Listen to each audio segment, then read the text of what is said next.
Aussi vrai que l'Éternel, le Dieu d'Israël, est vivant, quiconque je sers, je te jure qu'il n'y aura ni rosée, ni pluie dans les années à venir, jusqu'à ce que je le commande.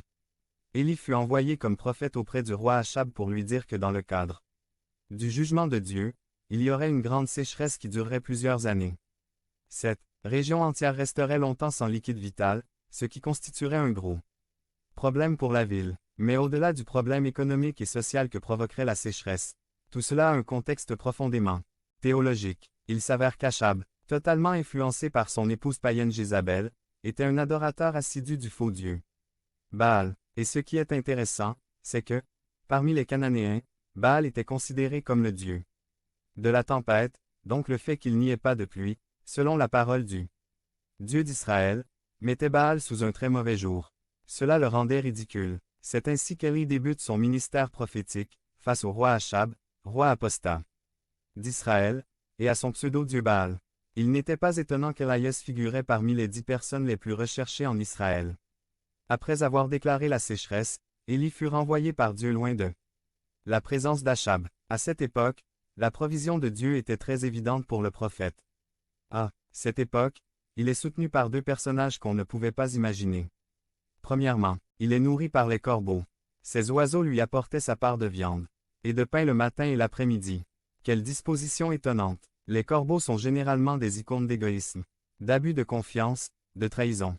La dernière chose que vous puissiez imaginer, c'est qu'un corbeau allait vous nourrir. Après un certain temps, Élie fut envoyé par Dieu dans la région de Sarepta et on lui dit que le Seigneur avait préparé une veuve pour le soutenir.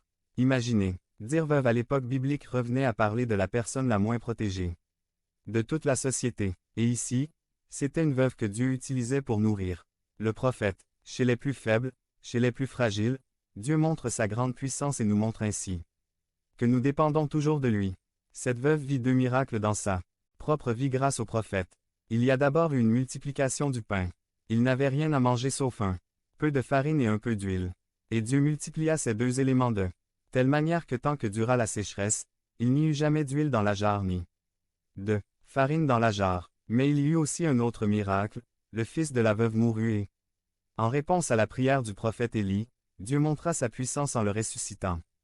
Multiplication des pains et résurrection des morts, où avez-vous entendu cela? Comme des actes accomplis par l'intermédiaire d'un prophète. En effet, les miracles des prophètes constituaient leur accréditation en tant que porteurs de la parole de Dieu.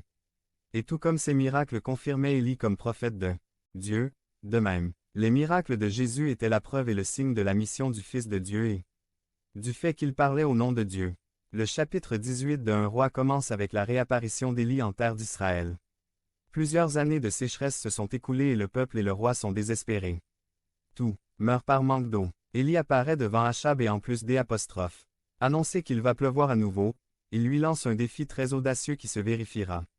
Sur le mont Carmel, 1 Roi 18, 22 à 24. Alors Élie ajouta, « Je suis le seul qui reste des prophètes de Éternel. En revanche, Baal compte 450 prophètes. 23 apportez-nous, 2 bœufs, qu'ils en choisissent un, le démembrent et mettent les morceaux sur le bois de chauffage, mais sans y mettre le feu. Je préparerai l'autre bœuf, et le mettrai sur le bois, mais je n'y mettrai pas non plus le feu. 24 Alors ils invoqueront le nom de leur Dieu, et j'invoquerai le nom de l'Éternel. Celui qui répond par le feu, voilà le vrai Dieu. Et tout le monde était d'accord. C'était un défi très courageux. Israël était en proie aux prophètes du Dieu païen.